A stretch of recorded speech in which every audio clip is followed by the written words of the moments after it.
Welcome to SAT TV's news. I'm Shanna Esprit, your presenter. In our top stories, Clara Bow rehires redundant employees. CARICOM monitoring Dominican Republic citizenship issue. And Super Typhoon Haiyan, one of the strongest storms ever, plows across the Philippines. Details of this will follow.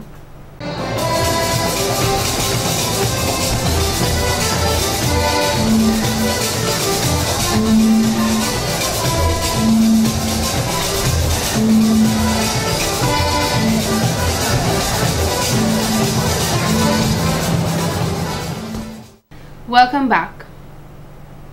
Residents of Hillsborough Gardens in St. Joseph will soon have proper access to their homes, as work is currently being undertaken to refurbish the roads and the drainage in that area.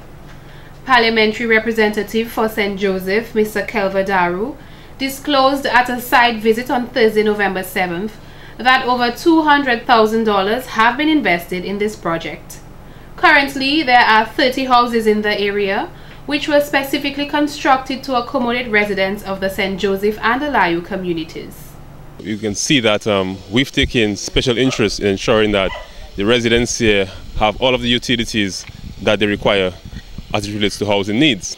The government has went as far as putting in the infrastructure, putting in the lights for the poles, putting in the water system, and recently we spent in excess of over $200,000 to ensure that we have proper drainage here in this section of Hillsborough Gardens. Mr. Daru believes that this enhancement will be beneficial to the residents in the area for years to come. I promise the residents that we'll get the drainage and the roads done, and now you can see it becoming a reality. So promise kept, promise made, promise fulfilled. And this is what the Labour Party government is all about, ensuring that we keep our promises. And before the year ends, I inform the residents of Hillsborough Gardens that their roads would be in a proper condition, and you can see testament of that here today. 2 contractors from the community have been presented agreements for the project, on which over 20 young persons are employed. And in fact, one of the contractors, he is a young contractor. He has been given this project to ensure that we take care of our young people. And when people say that, what is the government doing for young people? As a member of Parliament for St. Joseph, I have given the opportunity to a young man, a young contractor, to show his skills. And he has employed several of young men in St. Joseph. And this, I believe, will go a long way ensuring that we create some form of employment for the young persons of this community, and that they themselves can be able to move forward. According to Honorable Daru, 25 lots are now available for sale to the public, and additional lots are expected to be ready soon. The project is expected to be completed in 4 weeks. In other news, a 2-day consultation was held at the Office of Disaster Management in Jimmet with stakeholders from both the private and the public sectors, where the impacts of climate change on the island were discussed.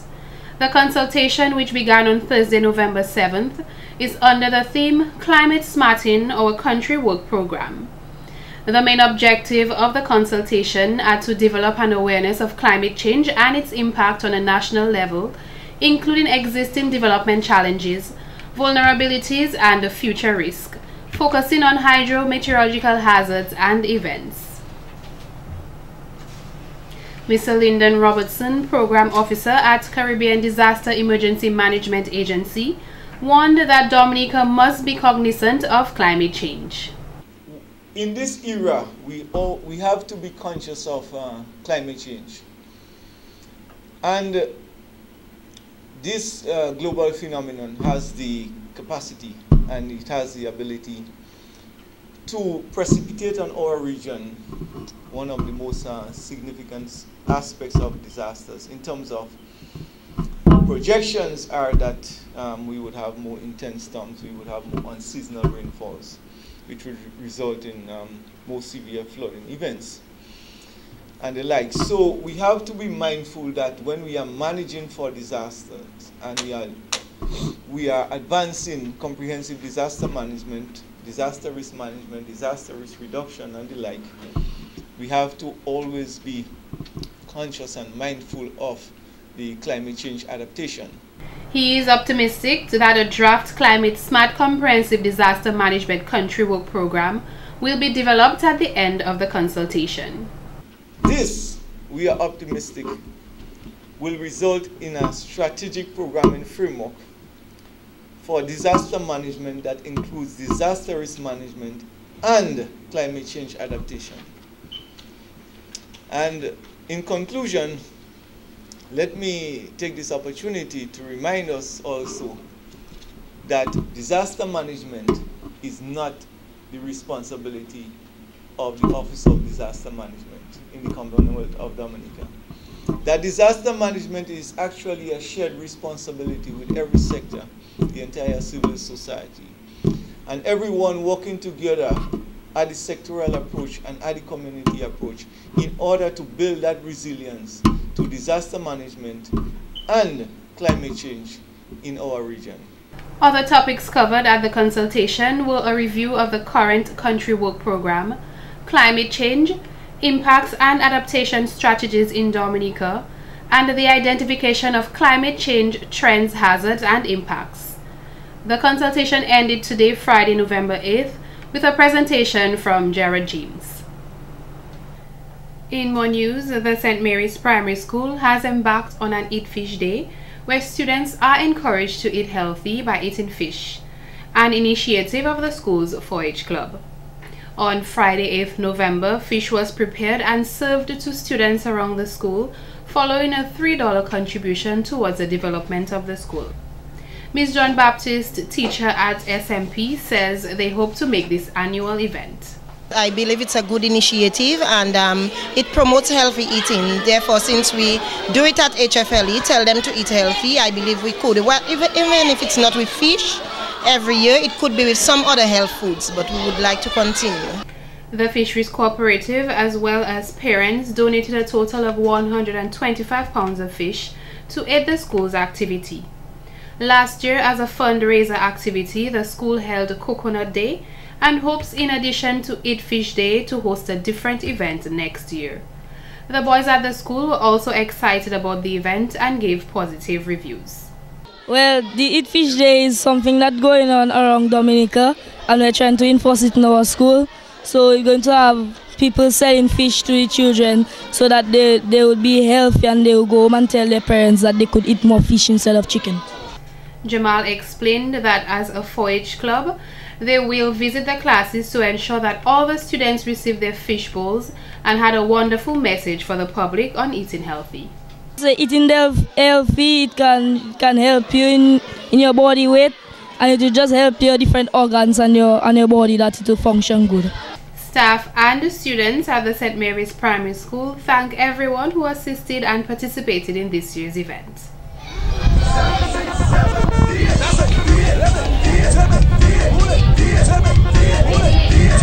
What's your name? Kenan. Kenan what? Kenan Bowers. And what grade is this? 1 blue. Okay, what are you eating? Fish and what? Dumpling. Tell me how you enjoy that fish. It's nice. Nice. Do you think eating fish is something healthy that students should do? Yes, I do.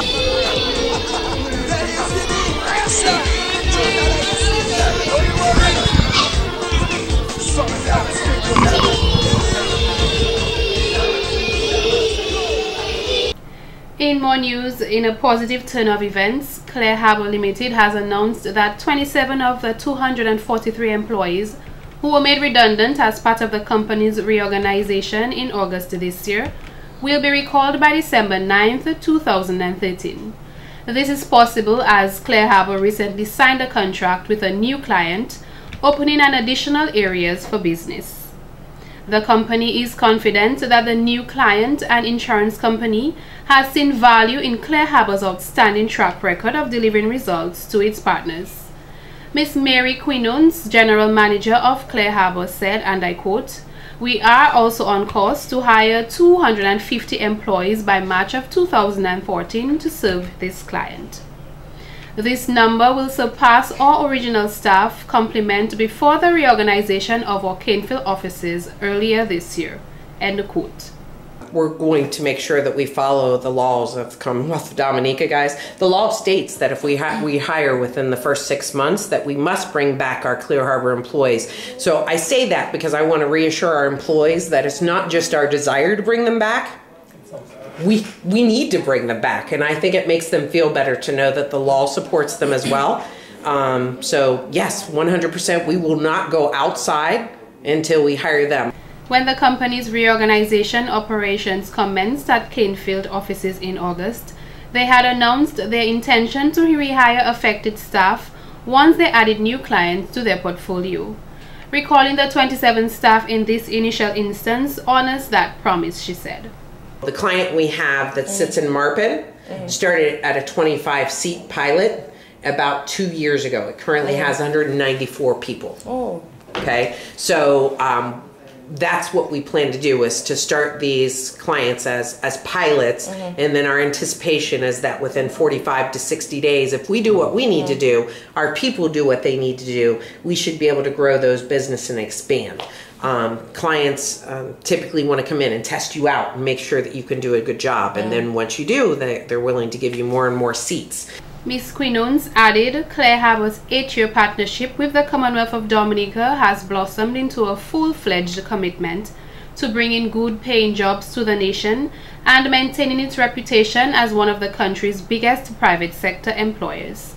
Clear Harbor continues to pursue new business opportunities in an effort to deepen and broaden the relationship with the government and the people of the Commonwealth of Dominica.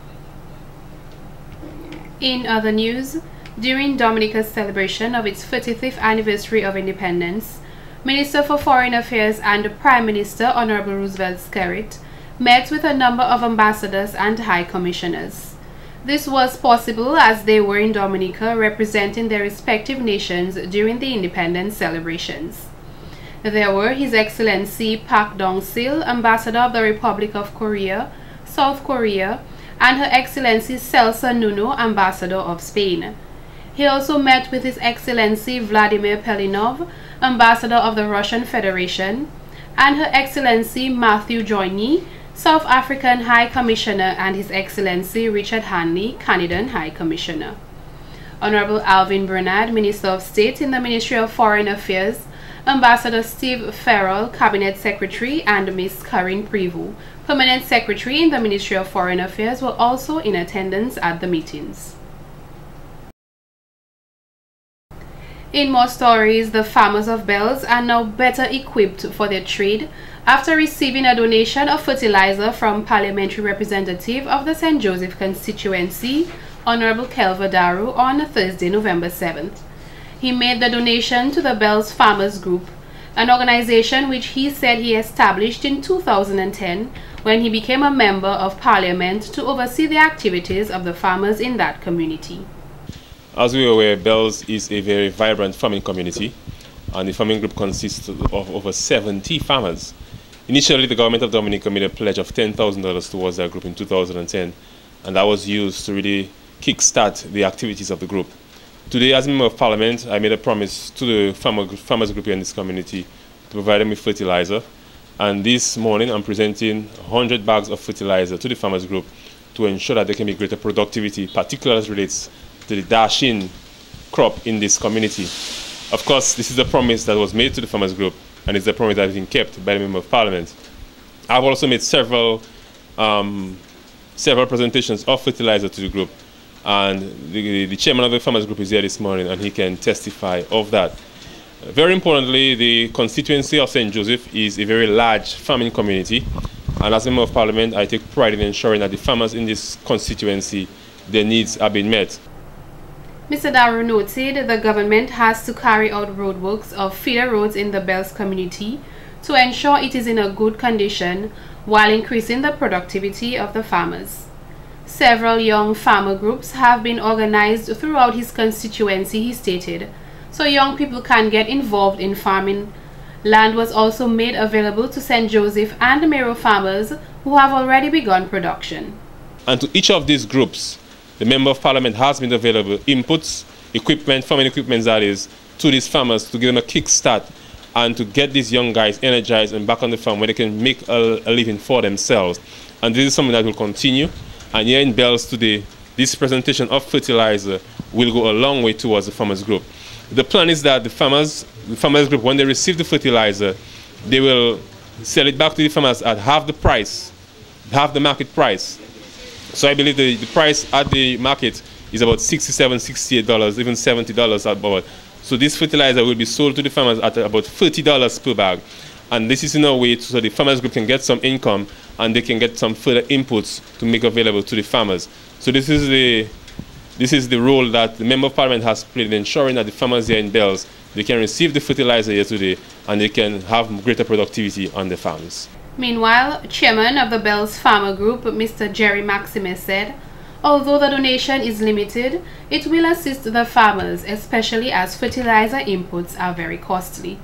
He explained one of the challenges in the community are the high cost of inputs, including fertilizer. Farming, it's a little way backward, but we expect it to pick up steam, and I must confess that the PAL rep have been assisting us. As he rightly said, it hasn't been the first time that he have made such a contribution to us. It hasn't been the second time. I'm sure it hasn't been the third time, you know. And I'm sure that in time to come, I'm sure he's going to continue to assist us. We are a young group, a very small group, and we need to be nurtured. And we know that the assistance that the PAL rep is giving us, the government have been giving us, we know that it is going to help us to establish as a positive group. The Bells Farmers Group consists of 15 active members who are currently working on a facility to dry fruits, including pineapple, dasheen, and pawpaw, a project funded by the GEF Small Grant Program. Mr. Maximus stated this project will encourage the farmers to improve their standard of farming, especially as young people have been showing interest in joining the group. Fertilizer donations were also made to the farmers of St. Joseph and Miro. In more stories, Dominica, as a member of the Caribbean Tourism Organization, will join the rest of the Caribbean in celebrating Caribbean Tourism Month. This year, the month will be commemorated under the theme One Sea, One Voice, One Caribbean. The main objective of Caribbean Tourism Month includes raising awareness among Caribbean people on the importance of tourism in the Caribbean. It focuses on enhancing the people of the Caribbean tourism sector in the marketplace, reflecting on the invaluable impact of tourism on the economic, social, and cultural well-being in the Caribbean. In addition to aims to attract positive media coverage for and of the Caribbean and the local tourism product, and to celebrate the diversity of what the Caribbean offers. Honorable Ian Douglas, Minister for Tourism, delivered an address to the nation to honor the start of the month. Other activities for the month will include discussions on the Talking Tourism radio program, and presentations on tourism are expected to be made at preschools. The Discover Dominica Authority strongly believes it is important to learn and understand the positive impacts of tourism in Dominica at an early age. In addition, the DDA encourages tourism service providers to offer locals and visitors the opportunity to experience their services at special rates during the month's observance. Dr. Neville Duncan, Professor Emeritus of the University of the West Indies, presented the 18th Sir Arthur Lewis Memorial Lecture at the Sir Cecil Jacobs Auditorium, ECCB headquarters on Wednesday, 6 November 2013. He spoke on the theme, Awesomeness in Troublesome Times, the New Industrial Revolution and the Workforce in the Eastern Caribbean. Following the lecture, the ECCB presented the 5th Annual Sir Arthur Lewis Memorial Book Award to the Montserrat Community College. The award, which is valued at $2,700, is presented annually in alphabetical order to a selected college in the respective ECCU member country. The Eastern Caribbean Central Bank began hosting the annual Sir Arthur Lewis Memorial Lectures since in 1966, in honor of the memory of Sir Arthur Lewis, Nobel Laureate in Economics, who made a significant contribution to Caribbean regional integration. Sir William Arthur Lewis was born in St. Lucia on January 23, 1915, an economist well known for his contributions in the field of economic development. He was knighted in 1963. In 1970, Sir Arthur became the first president of the Caribbean Development Bank and was awarded the Nobel Prize for Economics in 1979. Today, his image is on the $100 note of the EC currency as a deserving symbol of his remarkable contribution to regional integration and sovereignty. In other news, the Organization of the Eastern Caribbean States Secretariat, in collaboration with the Government of Grenada, the Government of St. Lucia, and the World Bank, hosted the official launch of the Eastern Caribbean Energy Regulatory Authority project on Thursday, 7th November 2013. The event, held at the Grenada Trade Center, was in an effort to attract energy sector policymakers from across the OECS regional organizations, including CARICOM and CARILEC, renewable energy project developers and financiers, private sector representatives including electricity consumers, among others. The overall objective of the ECERA project is to establish and operationalize a regional approach to the development of the electricity sector in participating OECS countries by supporting the establishment of the ECERA to serve as many OECS member states as possible. The project will be implemented in 2 phases. The first phase involves the establishment of ECERA, implemented by the Organization of Eastern Caribbean States Secretariat, while the second phase involves the operationalization of ECERA implemented by ECERA when established as a legal entity.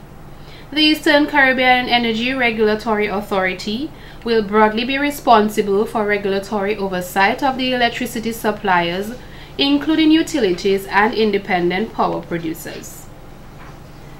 34-year-old Gloria Celestine of Lago Portsmouth was reported missing to the police on November 6, 2013. She was last seen about 2:40 a.m. on that day at Memory Lane Disco in Portsmouth. At the time, Gloria was wearing a blue vest and blue short jeans pant. She is also about 5 feet 2 inches tall and wears dreadlocks. The police are therefore soliciting the assistance of the general public in locating Gloria. Anyone with information on her whereabouts is asked to call the police hintline at 1-800-4468 or Crime Stoppers at 1-800-8477. We now go to a report from Mr. Norris Prevost, Parliamentary Representative for the Rosa Central constituency, for an update on the Coast to Coast in 25, which commenced on Thursday, November 7th. United Workers' Party is one up in its Coast to Coast 21 in 25 initiative, where the United Workers' Party is spending a day in each of the 21 constituencies over the next 25 days, starting Thursday. We have completed the first day. We had a wonderful day in Mont Jean, Rivière-Syriac, Frial, and this was, I would say, capped with a massive public meeting at Grand Fort, where Dr. Thompson Fontaine, the candidate for the United Workers' Party in the Grand Fort constituency, really touched the hearts and souls of the people of Grand Fort, Rivière-Syriac, Frial, Rosalie, and Mont Jean. Coming up to the economic side, United Workers' Party team had the opportunity with experienced people like Honorable Edison James, Danny Lugie, who has been in agriculture, Sparks John, who is an agriculturist, Glenroy Coffey, another agricultural extension officer, myself, Norris Prevost, trained agriculturist. We really went into the heart of the agriculture in Mont Jean, in Rivière-Syriac. We had the opportunity to visit the Mont Jean Primary School and the preschool there, and the teachers there are trying their best. The kids are trying their best. You want to encourage them. So day one day up for United Workers' Party, one up for United Workers' Party. Today we are on our way to Casa Bruce, and we are looking forward to a wonderful day in Casa Bruce. And let me just say to the people of Dominica and our viewers, we will continue, stay tuned, stay listening and stay looking for the updates on the United Workers' Party Coast to Coast 21 in 25, where the leadership of United Workers' Party is spending a day in each constituency within the next few days, and really sharing with the people the roadmap developed by United Workers' Party to revive our economy and to create 5,000 jobs in its first 3 years of office. And in court news, William Valmore of Concord will be spending this Christmas as an inmate at the state prison after a 1-year suspended sentence imposed in September was activated on Thursday, November 7th. Valmore appeared before Magistrate Candia George and pleaded guilty to theft of electronic items, including 2 amplifiers, a stereo set, a digital capacitor from an auto repair shop in Palm Grove. According to the facts, the defendant entered the shop on the night of the 27th of October and stole the items. He told police officers after he was brought in for questioning that he was seeking refuge in one of the vehicles parked in a repair shop for the night, and upon waking early next morning, he observed the items in the vehicle and decided to take them with him. All the items were recovered. In his plea for mitigation, he begged Magistrate Candia George for mercy, saying he was sorry and did not want to go to prison, pleading to pay a fine instead. However, the magistrate told the defendant her hands were tied, as another magistrate had imposed a 1-year suspended sentence just over a month ago, binding him to be on good behavior for at least 1 year. In addition to the suspended sentence, he was sentenced to 2 months for his guilty plea to theft. In more court news, a $15,000 bail sum has been set for Clayton George and Carmichael Peter of Portsmouth, who were jointly charged with attempted burglary. According to the charge on 30th October at Independence Street in Roseau, the 2 attempted to enter Charlo's Minimat as a trespasser with intent to steal. They were also charged for being in possession of items used in connection with a burglary, to include mask, a screwdriver, crowbar and gloves. The offense is indictable and will be heard before a judge and a jury. The prosecution did not object to bail, however. The men were unable to present suitable sureties to secure their bail and were both remanded. A preliminary inquiry into the matter is set for 14th June 2014. This has been the local segment of the news. Coming up next, regional highlights.